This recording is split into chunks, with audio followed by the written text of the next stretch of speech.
c'est que si vous n'avez pas une monnaie qui compense votre rapport de compétitivité, eh bien c'est le chômage qui fait l'ajustement. Et on est en train de placer, c'est extrêmement grave ce qui se passe, c'est une erreur mais historique, on est en train de placer les pays du Sud et la France dans une moindre mesure dans un étau incroyable. C'est-à-dire qu'on leur fait réduire des dépenses, il faut de la rigueur, mais il faut de la rigueur qui permette la solvabilité. On est en train de réduire leurs dépenses de force, ça va réduire leur produit intérieur brut, qui vont bien évidemment accroître les déficits, et ils sont dans un cercle vicieux sans fin.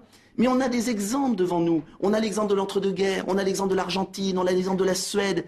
Mais les dirigeants européens, obsédés par la défense d'un système qui ne peut pas marcher, vont précipiter dans le chaos politique ces pays. Alors pourquoi on a une responsabilité. Ils ne sont pas complètement crétins, on va dire, ils connaissent ces exemples historiques. Pourquoi, à tout prix, veulent-ils maintenir l'euro avec ces politiques que vous nous décrivez comme mortifères? Parce que c'est une religion.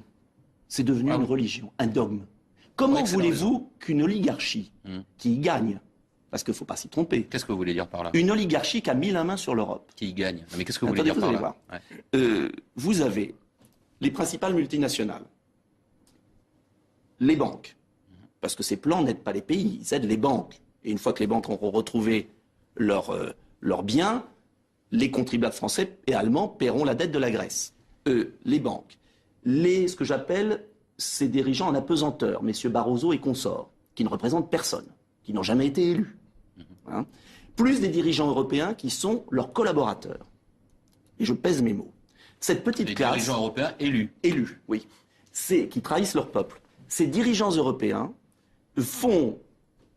obéissent à ces nouveaux maîtres du monde, qui essorent les peuples, et qui font qu'aujourd'hui, l'Europe est le continent qui est en train de perdre pied dans la mondialisation.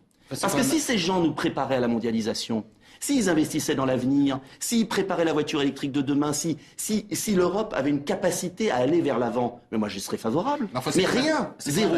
En revanche, attendez, c'est quand même assez grave ce que vous dites. En gros, vous accusez la classe politique élue et non élue d'une sorte de gang mafieux au service des banques et des marchés. J'accuse, oui, gravement. Je dis qu'aujourd'hui, ils trahissent leur peuple. Ce qu'ils n'ont pas pu faire par la conviction et par la démocratie, aujourd'hui, ils veulent le faire par la force.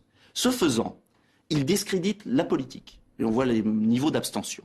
Ils n'écoutent pas leur peuple, ils bafouent le suffrage universel, et, de surcroît, ils discréditent la belle idée européenne. Parce qu'il est évident que dans le monde de demain, l'Europe doit s'organiser. Donc je ne suis pas, contrairement à ce qu'on veut faire croire, parce qu'on nous caricature toujours, pour la fin de l'Europe. Je dis que ces gens-là, qui tiennent à ce système, parce que l'euro favorise les rentiers, l'euro favorise les grandes multinationales qui échangent entre elles, l'euro favorise outrageusement des banques privées, qui prêtent aux États et qui font un bénéfice, pardonnez-moi l'expression un peu triviale, sur le taux que leur prête la Banque centrale. Oui, mais vous avez l'air de dire que vous avez l'air de dire que l'élite politique, cette fois-ci, en profite. J'accuse gravement et je dis qu'il s'est passé quelque chose... Non, mais dites comment elle en profite. Elle en profite parce qu'elle vit dans un monde qui n'est plus celui du peuple. Elle vit en apesanteur, elle ne se rend pas compte de la souffrance des peuples.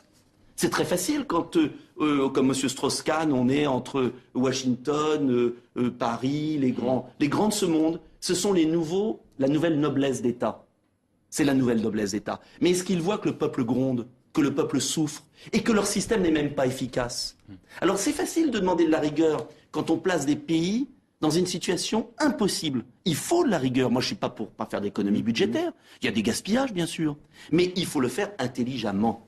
Et donc, je dis qu'aujourd'hui, et on l'a vu en France, quand au Parlement, M. Roger y était, je pense dans les tribunes, quand au Parlement, pour le plan d'aide à la Grèce, le Parti socialiste et l'UMP se sont décrédibilisés devant le peuple français en votant à l'unanimité quasiment, sauf votre serviteur et quelques autres, un plan d'aide scandaleux, à main levée.